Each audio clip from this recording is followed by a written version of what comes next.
सही mutual fund चुनो, मोतीलाल ओसवाल की सुनो। नमस्कार दोस्तों, स्वागत है आप सभी लोगों का वापस हमारे YouTube चैनल पे आने के लिए। और आज हम डिस्कस करने वाले हैं कि world shortest guide to mutual fund scheme. Investors को कंफ्यूजन रहता है कि कौन सी स्कीम में पैसा डालें, कितनी कैटेगरी की स्कीम्स है। एएमसी तो छोड़ दीजिए, लिक्विड फंड है, कॉल मनी फंड है, आर्बिट्राज फंड है, मनी मार्केट फंड है, फ्लोटर है, कॉर्पोरेट बॉन्ड है, गिल्ट है, इक्विटी सेविंग है, बैलेंस एडवांटेज फंड है, multi asset, large cap, flexi cap, multi cap, small cap, mid cap, कहाँ किस तरह पैसा डाले, इसमें बहुत कंफ्यूजन रहता। तो हमने एक बहुत ही इंटरेस्टिंग बट बहुत ही शॉर्ट आपके लिए एक आंसर देने की कोशिश की है और इसको हम बोल रहे हैं कि world shortest guide to mutual fund scheme. तो सबसे पहले इन्वेस्टर को क्या करना है कि अपना टाइम पीरियड डिसाइड करना है कि किस टाइम पीरियड के लिए वो इन्वेस्ट करना चाहते हैं। अभी कई बार क्या होता है कि इन्वेस्टर को पता नहीं होता टाइम पीरियड भी, तो उनको ये डिसाइड करना है कि मिनिमम कितना टाइम तक वो पैसा इन्वेस्ट करना चाहते हैं। एक्चुअली ये जब आदमी एफडी करता है, जब गोल्ड करता है, जब रियल एस्टेट में डालता है ना, तब ये विचार नहीं करता है। विचार ये तभी आता है जब हम म्यूचुअल फंड में पैसा डाल रहे हैं, बट फिर भी चलो कोई बात नहीं।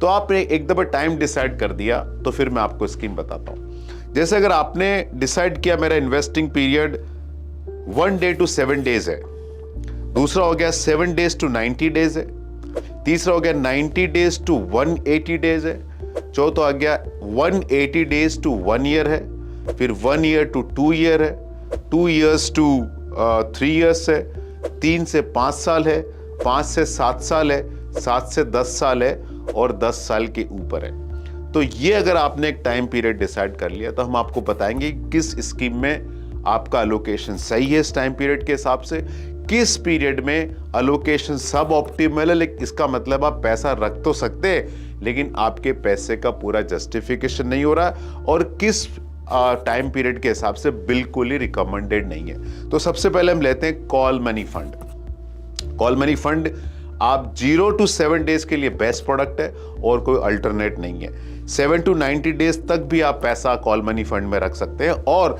90 डेज टू 180 डेज भी आप कॉल मनी में पैसा रख सकते हैं। तीनों जगह, तीनों टाइम पीरियड में पॉसिबल है। लेकिन 90 डेज के ऊपर पैसा रखना, 1 साल तक, 2 साल तक रखना रख सकते हैं, लेकिन वो सब ऑप्टिमल एलोकेशन है।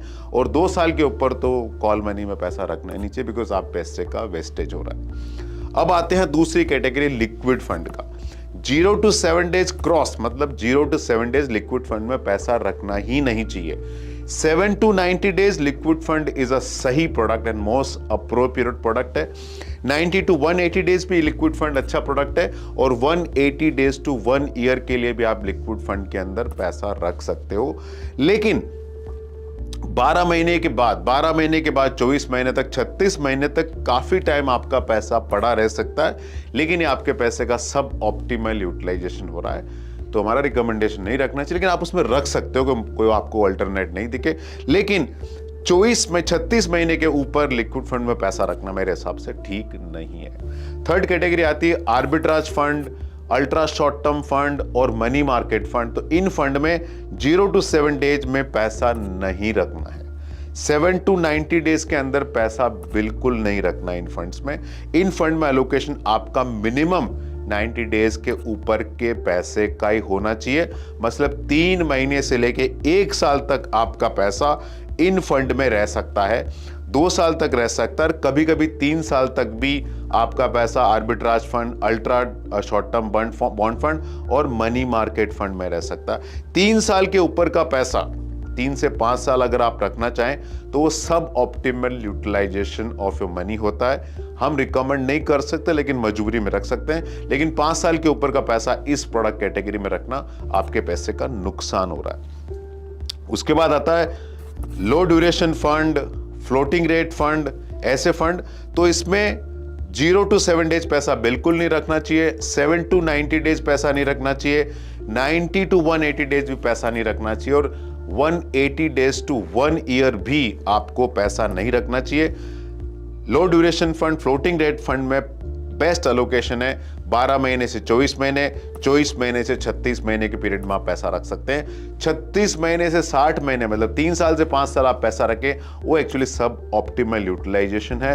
5 से 7 साल भी काफी लोगों का पैसा कभी पड़ा रह जाता है, वो भी सब ऑप्टिमल यूटिलाइजेशन, आपके पैसे का पूरा जस्टिफिकेशन नहीं हो रहा है। और 7 से 10 साल या इसके ऊपर का पीरियड का पैसा इन फंड में मेरे हिसाब से नहीं रहना चाहिए। उसके बाद आता है equity saving fund, corporate bond fund, guild fund, credit fund या लॉन्ग ड्यूरेशन डेट फंड। इन सब के अंदर 0 to 7 डेज बिल्कुल पैसा नहीं रखें, 7 to 90 डेज बिल्कुल पैसा नहीं रखें, 90 डेज to 180 डेज बिल्कुल पैसा नहीं रखें, 6 महीने से 12 महीने भी अलोकेशन नहीं दें, 12 महीने से 36 महीने, 12 महीने से 24 महीने का भी अलोकेशन नहीं दें। इस कैटेगरी के अंदर 12 महीने से 36 महीने इस सही अलोकेशन है, सही है। 36 महीने से 3 साल से 5 साल तक का पीरियड सही है इन फंड के अंदर।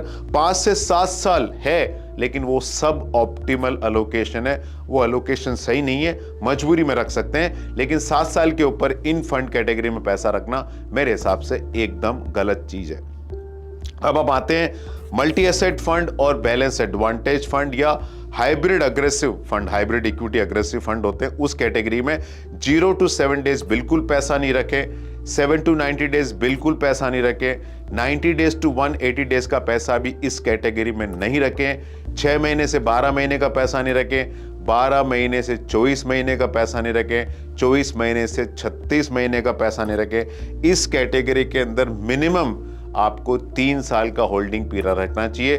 3 से 5 साल का पीरियड सही एलोकेशन है, 5 से 7 साल का पीरियड सही एलोकेशन है, 7 से 10 साल का पीरियड भी एलोकेशन सही हो सकता है। लेकिन 10 साल के ऊपर का पैसा अगर आप बैलेंस एडवांटेज फंड या मल्टी एसेट में रखते हैं, थोड़ा वो सब ऑप्टिमल एलोकेशन हो जाता है।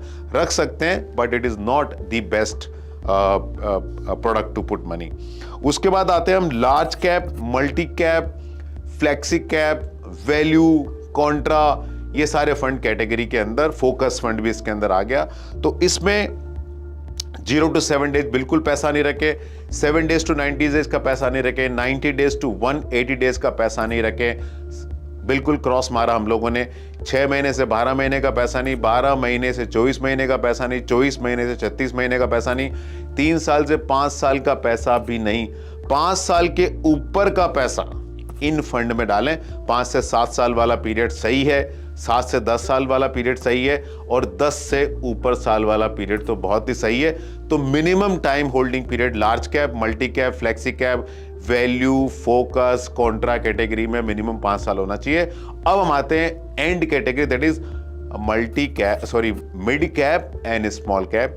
तो इनके अंदर 0 to 7 days, 7 to 90, 90 to 180, 180 to 1 year, 1 से 2 साल, 2 से 3 साल, 3 से 5 साल, और इवन 5 साल तक इनमें बिल्कुल पैसा नहीं डालें। 5 से 7 साल कोई गिवन सिचुएशन में हो सकता है, आप डाल सकते हैं मिड कैप, स्मॉल कैप में, लेकिन वो भी हम रिकमेंड नहीं कर सकते। मिनिमम स्मॉल और मिड कैप के लिए होल्डिंग पीरियड आपका 7 साल या उसके ऊपर का होना चाहिए। अगर ये आप शीट देखें तो आपको लाइफ में कभी भी कंफ्यूजन नहीं होगा।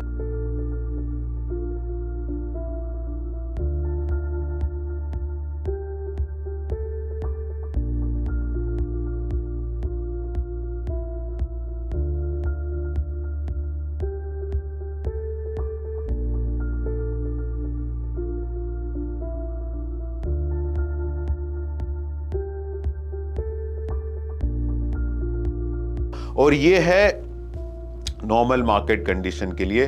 कभी कभी मार्केट के अंदर बहुत एबनॉर्मल कंडीशन होती है, इसे रिटर्न बहुत लोअर है, तो उस पीरियड में लॉन्ग टर्म डेटेड फंड में पैसा नहीं डालना चाहिए। जो हमने 2020-21 के अंदर देखा कि लिक्विड फंड का रिटर्न 4% था, 5 साल के बॉन्ड 5.5-6% पे कोट हो रहे थे, तब आपको लॉन्ग ड्यूरेशन में नहीं जाना चाहिए। या मार्केट बहुत ही बेयरिश फेस में है तो 5 साल का जरूरी नहीं है, लोकेशन 3 साल में भी आपका पैसा बन सकता है। या मार्केट एक्सट्रीम बुलिश फेस के अंदर है इक्विटीज में, तब कभी कभी 5-5, 7 साल भी आपका पैसा नहीं बनता है। तो उस चीज का उसका जानकारी होना चाहिए, और वो जानकारी आपको एक म्यूचुअल फंड डिस्ट्रीब्यूटर अच्छी तरह दे सकता है। ये रफ गाइड आप लोगों के लिए, इसका जरूर इस्तेमाल करें। दोस्तों, ये वीडियो सिर्फ और सिर्फ एजुकेशनल पर्पसेस के लिए है। आपको कहां इन्वेस्ट करना है, कैसे इन्वेस्ट करना है, अपने म्यूचुअल फंड डिस्ट्रीब्यूटर्स से कंसल्ट करें। Mutual fund investments are subject to market risk. Please read the offer document carefully before investing. और ये डेटा मैंने आपको दिखाए, ये जो बताया मैंने chart, it is based on past performance. Future में ऐसा होगा कि नहीं होगा मुझे पता नहीं है। फाइनली ये आपका पैसा है, आपका फ्यूचर, आप डिसाइड करें। हम इस पूरे प्रोसेस में बहुत ही छोटे इनेबलर हैं। धन्यवाद। Investment in securities market are subject to market risks. Read all the related documents carefully before investing.